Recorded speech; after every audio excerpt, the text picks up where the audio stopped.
Imagina esta escena. Llegas al aeropuerto, un poco tarde para tu vuelo, corres hasta la puerta de embarque, pero logras abordar a tiempo. Estás un poco nervioso porque afuera hay una tormenta de nieve fuerte, casi no se puede ver nada. El avión acelera, empieza a ganar velocidad y en pocos segundos comienza a despegar.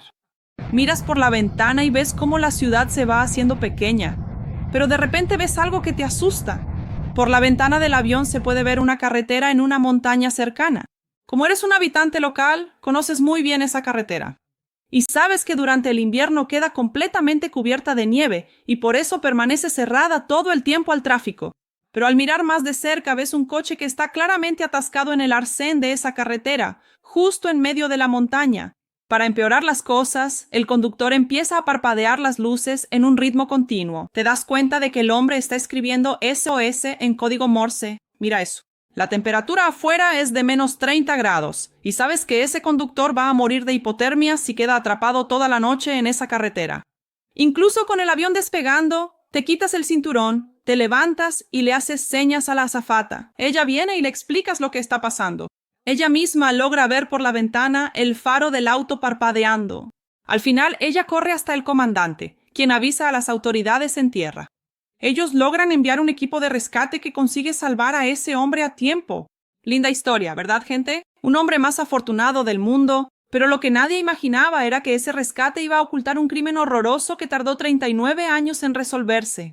¿Ven conmigo a descubrir esta historia bizarra, justo como nos gusta? Hola mi gente bonita, soy Su y sean muy bienvenidos al canal.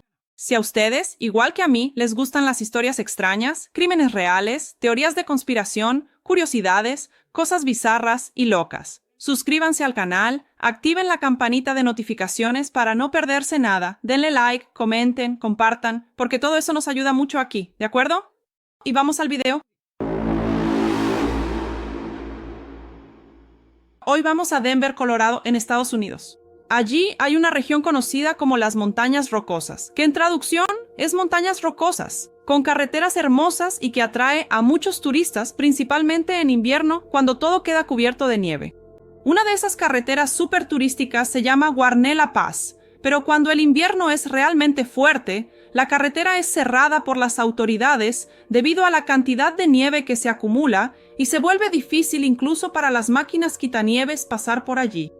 En la región también hay una estación de esquí que atrae a muchos practicantes de este deporte. El 6 de enero de 1982, la región fue alcanzada por una megatormenta de nieve. Las temperaturas llegaron a unos 30 grados bajo cero vivos. Y fue en ese clima que ocurrió lo que describí en la introducción del video. El hombre que vio el coche por la ventana era Harold Bray, sheriff del condado de Jefferson, en Colorado. Su entrenamiento le permitió identificar la señal de auxilio en código Morse. El hombre que fue tras el coche atascado en la carretera se llama Dave Montoya. Él era el jefe de bomberos de la ciudad y se quedó incrédulo cuando recibió el aviso de que había alguien en la carretera allá, en Guarnella Pass. Todo el mundo en la región sabe que la carretera permanece cerrada y que es prácticamente una sentencia de muerte intentar pasar por allí durante una tormenta de nieve. Ya veremos. Pero él fue en su vehículo especializado para rescate en la nieve y después de algunos kilómetros en la carretera, vio el coche. Claramente había derrapado y estaba atascado en un banco de nieve. Golpeó la ventana y un hombre asustado bajó el vidrio y casi se puso a llorar. Su nombre era Alan Phillips, de 30 años, y era un mecánico que vivía en la región. Cuando Dave abrió la puerta del coche, Alan estaba temblando de frío como una hoja. Estaba claro que estaba en proceso de hipotermia y que no habría resistido mucho más tiempo si no hubiera sido rescatado. Dave le preguntó qué estaba haciendo allí, ¿no? ¿Por qué había tomado esa carretera? Alan admitió que estaba borracho en el bar y que tenía miedo de ser detenido por la policía, así que decidió arriesgarse por Guarnella Pass, sabiendo que no habría nadie en esa carretera. Mira eso. Alan también tenía un hematoma y un corte debajo del ojo izquierdo. Al ser preguntado qué había pasado, dijo que se había bajado del auto para hacer pis y como ya estaba bastante borracho, resbaló en la nieve y se dio de cara contra el suelo. Dave lo subió a su vehículo y lo llevó hasta la ciudad de Breckenridge.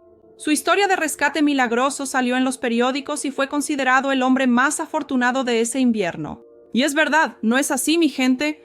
¿Cuál es la probabilidad de que un avión esté pasando justo en ese momento, que un sheriff que sabe código Morse esté a bordo y mirando por la ventana justo cuando estás pidiendo ayuda, parpadeando las luces? ¿Una locura? Está bien, esta historia ya es bastante extraña por sí sola, pero ¿qué tiene que ver con un crimen que tardó 39 años en ser descubierto, como mencioné en la introducción? Así que vamos y te lo explicaré. Resulta que esa misma noche 2 mujeres habían desaparecido.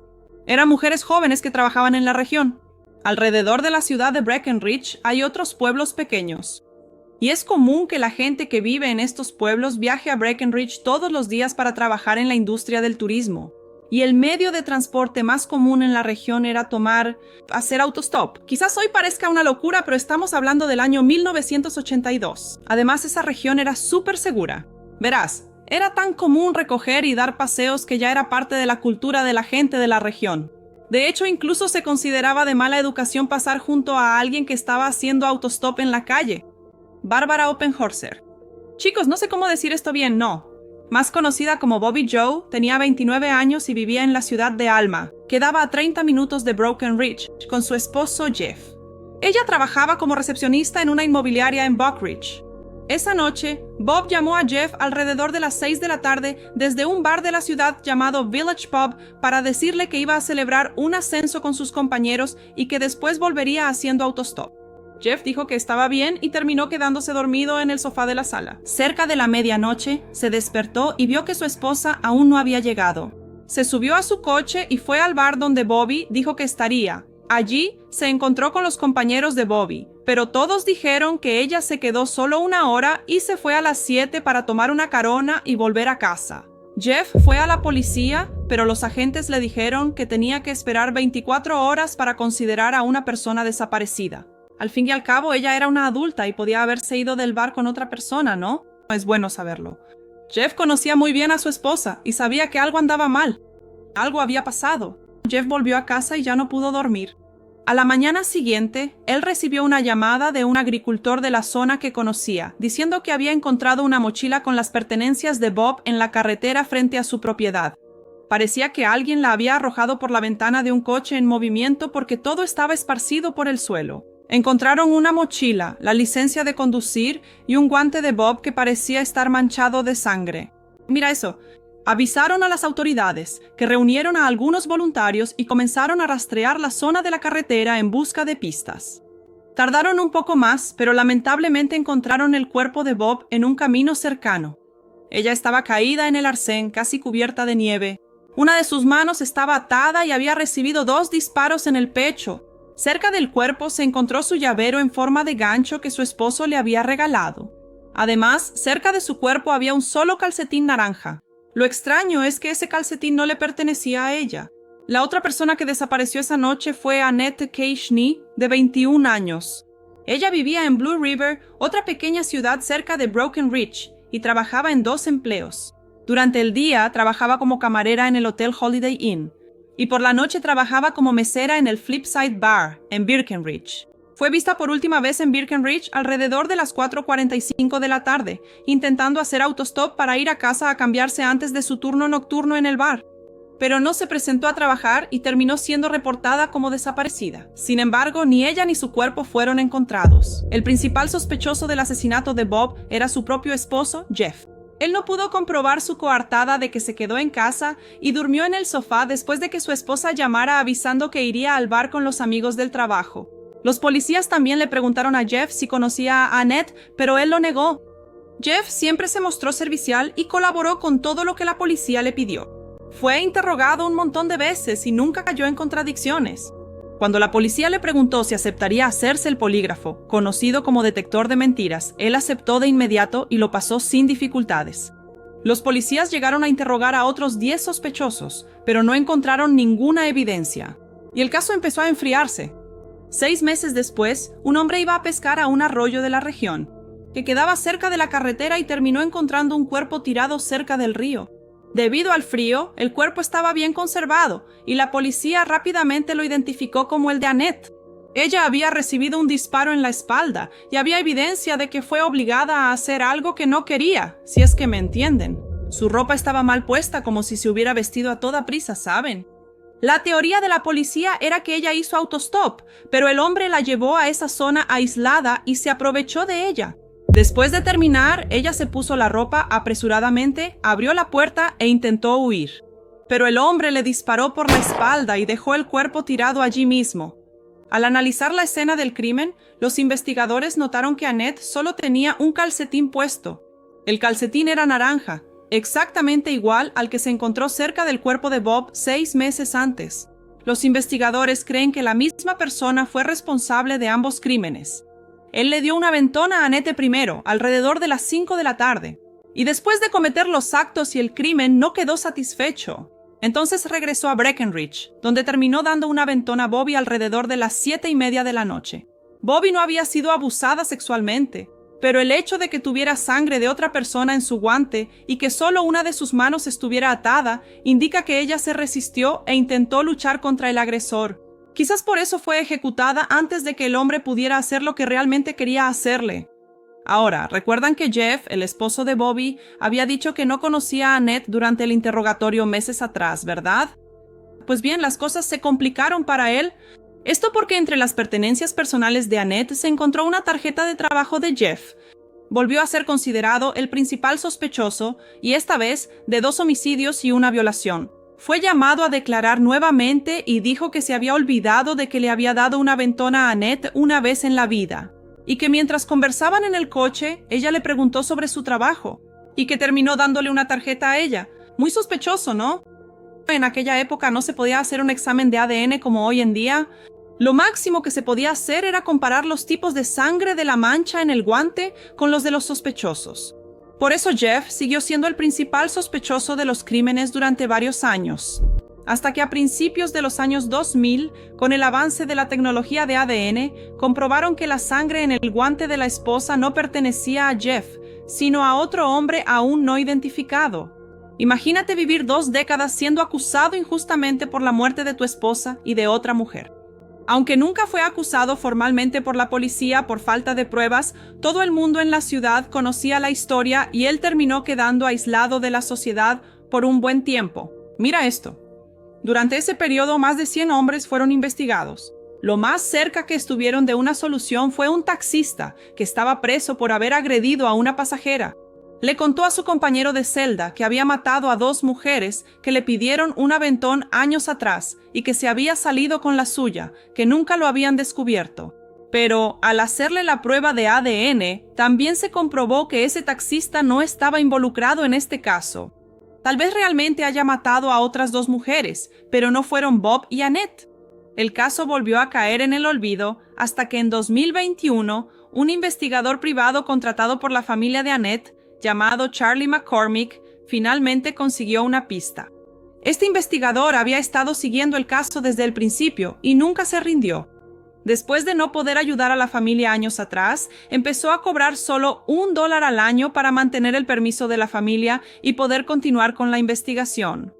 En 2021 se enteró de una empresa llamada United Data Connect, especializada en genealogía genética, es decir, toman fragmentos de ADN de crímenes y logran compararlos con otras bases de datos que no son de la policía.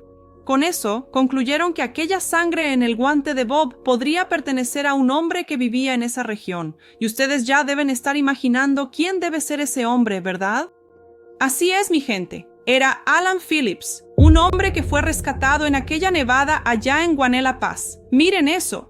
Ahora que ya tenían un sospechoso, la policía necesitaba confirmar que estaban tras el hombre correcto, y por eso necesitaban una muestra de ADN de Alan para compararla con la del guante. Pusieron a policías de civil siguiendo a Alan hasta que un día él compró una comida en un restaurante de comida rápida. Al tirar la bolsa, ellos la recogieron y lograron recolectar el ADN de Alan. La llevaron al laboratorio y al compararla con la del guante, ¡bingo! El asesino era Alan todo el tiempo. El hombre que fue celebrado como el más afortunado del mundo, que dio entrevistas a los periódicos todo sonriente. En realidad era un monstruo que acababa de cometer una atrocidad. ¿Se puede creer? Finalmente, el 24 de febrero de 2021, 39 años después de los asesinatos, Alan fue arrestado y esperó tras las rejas durante 1 año y medio hasta su juicio. En el tribunal, La fiscalía alegó que Alan decidió usar el paso de Guanela esa noche de invierno de 1982, no porque estuviera ebrio, sino porque sabía que había cometido esos crímenes y no quería que su auto fuera visto por algún testigo pasando por la carretera donde ocurrió el crimen. También se descubrió que Alan ya tenía un pasado violento y de agresión a mujeres jóvenes. Casi 10 años antes de asesinar a Bob y Annette en 1973, Alan fue arrestado por agresión. Él le había dado un aventón a una mujer en Breckenridge, pero desvió el camino y la llevó a una zona aislada. Allí usó una piedra y la cabeza de la mujer. Pero algo extraño sucedió. Ella le suplicó por su vida, pero Alan continuó agrediéndola. De repente ella gritó: «Por favor, tengo una hija bebé en casa». Ella dijo que él se detuvo de inmediato. Incluso la ayudó a limpiar sus heridas y la dejó de vuelta en la ciudad. La mujer corrió a la comisaría, hizo la denuncia y Alan fue arrestado. Él confesó todo y terminó recibiendo solo 6 meses de cárcel. El 15 de septiembre fue juzgado y condenado a cadena perpetua sin posibilidad de libertad condicional. Pero ahí es cuando la vida a veces es realmente injusta, ¿no? Alan tenía 31 años cuando cometió los crímenes. Vivió 39 años libre, tranquilo y suelto. Tuvo una vida normal, se casó 3 veces e incluso tuvo una hija. A los 70 años fue arrestado y condenado a pudrirse tras las rejas. Pero solo 5 meses después de su arresto, el 27 de febrero de 2023, Alan fue encontrado muerto dentro de su celda. Aparentemente se quitó la vida. Bueno, al menos fue arrestado. Más vale tarde que nunca, ¿no? Pero no sufrió ni un poco las consecuencias de sus actos y estuvo poquísimo tiempo en la cárcel antes de rendirse ante la vida. La policía cree que puede haber otras mujeres desaparecidas allá en la montaña. Por su patrón, quién sabe, ¿no? Entonces eso es todo, ¿verdad, mi gente? ¡Qué historia tan horrible! ¿Te gustó? Ya deja tu like, tu comentario, dime qué te pareció esta historia. Si no te has suscrito al canal, suscríbete ahora, activa la campanita de notificaciones y no te olvides de compartir este video para ayudarnos aquí en el canal. ¿De acuerdo? Y estén atentos para el próximo video. ¡Hasta luego!